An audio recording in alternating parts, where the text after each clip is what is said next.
اور ابھی شروع ہونے والے ہیں IPL میچ. ایک ایک بال پہ سٹکا لگتا ہے، ایک ایک بال پر یہ کتنے وکٹ لے لے گا، نہیں لیا تو اتنا میرا، لے لیا تو اتنا تیرا، یہ ٹیم جیتے گی. ایک ایک بال پر سٹکا لگتا ہے کہ دوسرے نمبر پر بال جو جائے گی اس میں چھکا لگے گا، اس میں چوکا لگے گا. یہ ہمارے اندر یہ چیزیں آ کہاں سے گئی؟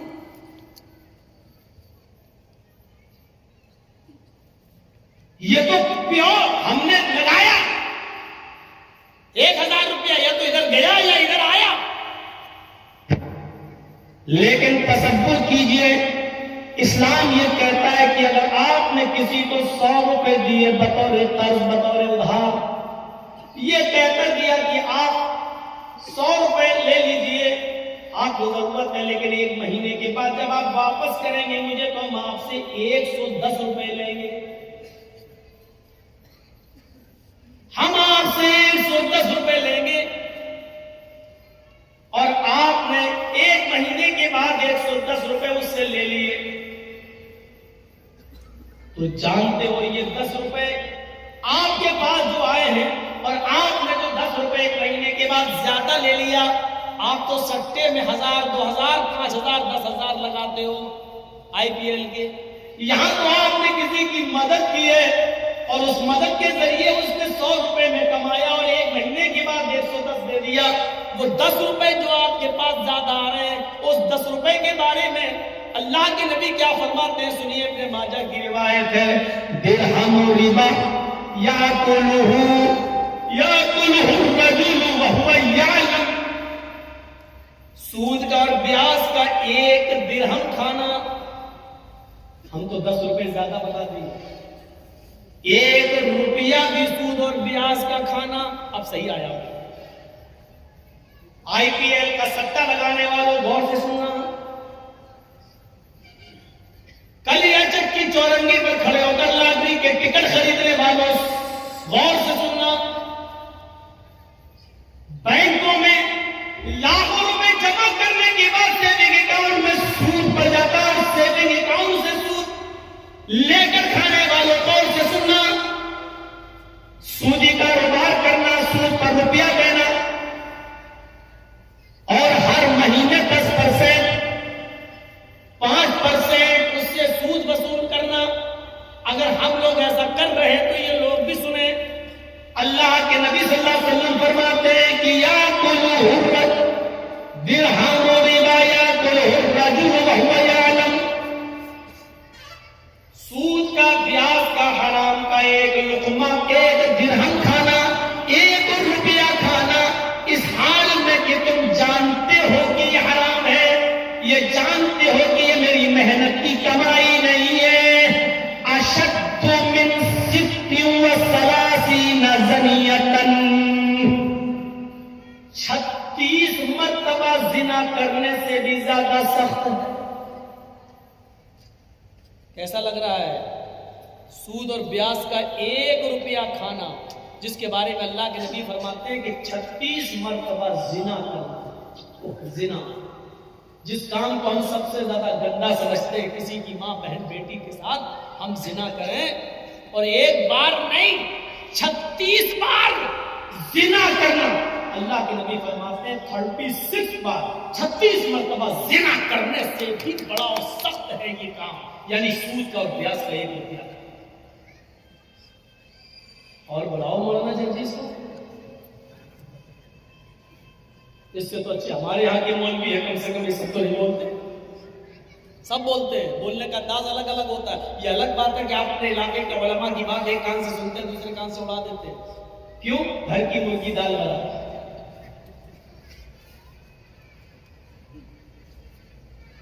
36 بار روح کانپ جائے گی. روح کہاں ہے ہم؟ ایک حدیث کے اندر تو یہاں تک اللہ کے نبی صلی اللہ علیہ وسلم نے فرمایا، الربا 72 بابا، ایسرها ان ينكح الرجل امه، سود کے، بیاج کے، حرام مال کھانے کے 72 دروازے ہیں. اسنان 2 سبعون 70، 70 اور 2 کتنے ہو گئے؟ 72. اللہ کے نبی کیا کہتے ہیں؟ اور ربا اسنان و سبعون بابن، سود کے اور بیاج کھانے کے 72 گیٹ ہیں، 72 دروازے ہیں، 72 گیٹس. There are 72 gates. 72 دروازے ہیں سود و بیاج کے. اس میں سب سے چھوٹا اور ہلکا دروازہ بتا رہے ہیں اللہ کے نبی 71، اور اس سے بڑے بڑے ہیں. لیکن سب سے ہلکا دروازہ کیا ہے؟ سب سے ہلکا گیٹ کیا ہے؟ سب سے قریب کا دروازہ کیا ہے؟ ایسرها ان ينكح الرجل امه، سب سے قریب دروازہ سود اور بیاج کا 72 دروازوں میں یہ کہ ایک آدمی اپنی سگی ماں کے ساتھ نکاح کر لے. سگی ماں کے ساتھ نکاح ہو جائے گا. مولانا جرجی صاحب ایک لڑکے کا نکاح پڑھا رہے ہیں، لڑکا اپنی ماں کے ساتھ نکاح کر رہا ہے.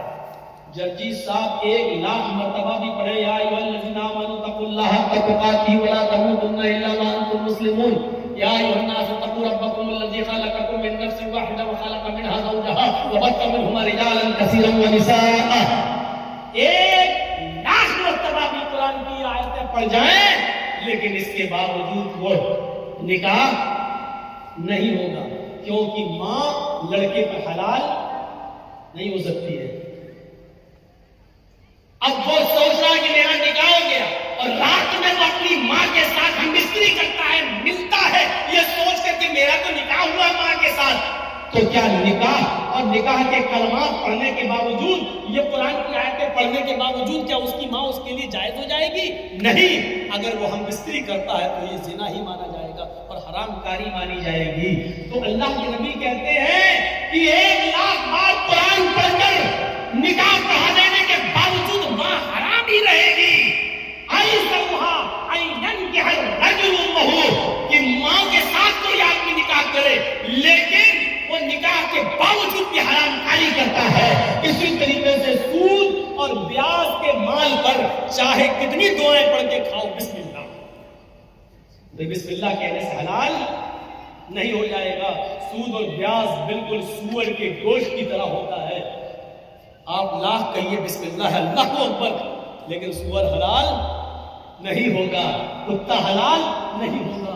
سود اور بیاج کی رقم پر کتنے ہی دعائیں پڑھ ڈالو، حلال نہیں ہوگا. ماں کے ساتھ نکاح کرتے وقت کتنی آیتیں پڑھ ڈالو لیکن ماں لڑکے پر حلال نہیں ہوگی. اتنی کلیئر بات ہے.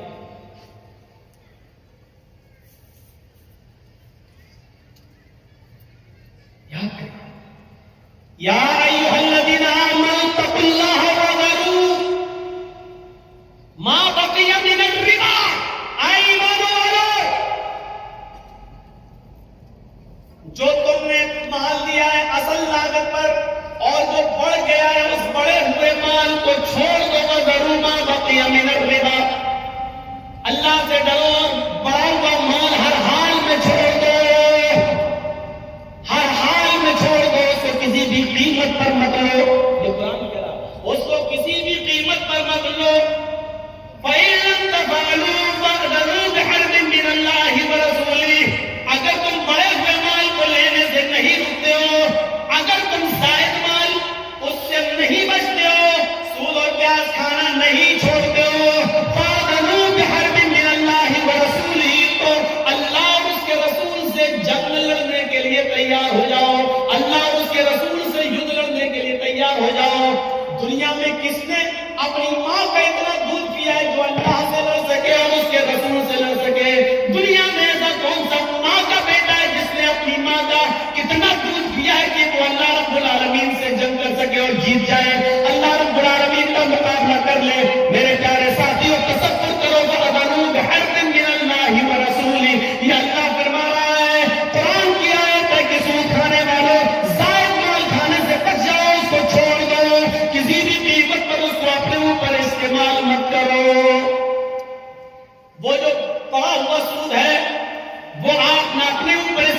کر سکتے ہیں، نہ اپنے بیوی بچوں پر استعمال کر سکتے ہیں۔ ارے اس بڑے ہوئے سود کو مسجد کے چندے میں دینے میں بھی استعمال نہیں کر سکتے ہو۔